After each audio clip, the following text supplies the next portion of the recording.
Unveiling the mystery of dry dock.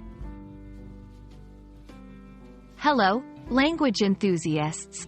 Today, we're diving into the nautical world to uncover the meaning behind the phrase, dry dock. Whether you're a seasoned sailor or landlubber, understanding this term will add a new layer to your English vocabulary. So, let's set sail into the linguistic seas and explore this phrase together. The term, dry dock, refers to a specific type of dock in a port or harbor. Unlike a regular dock, a dry dock is used for the construction, maintenance, or repair of ships.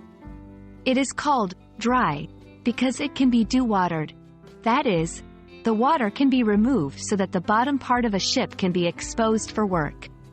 Once the ship is in position and supported, the water is pumped out, creating a dry working environment. This allows workers to inspect and work on the parts of a ship that are usually submerged.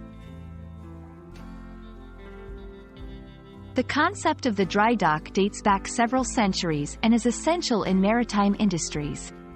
Historically, the first recorded dry dock was built in 1495 in Portsmouth, England. Since then, dry docks have been a crucial part of naval infrastructure worldwide, representing ingenuity and advancement in maritime technology.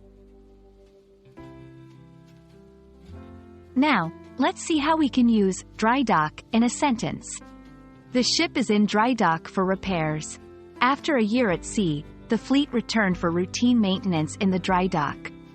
These examples show the phrase in a maritime context, which is its primary use. However, the term can also be used metaphorically to describe something being taken out of service for repair or renovation. And there you have it. You're now more familiar with the term, dry dock, and can use it confidently in context. I hope this video has expanded your vocabulary and brought a bit of the sea to your language learning journey. Keep sailing the waves of English, and I'll see you in the next video. Farewell, and happy learning!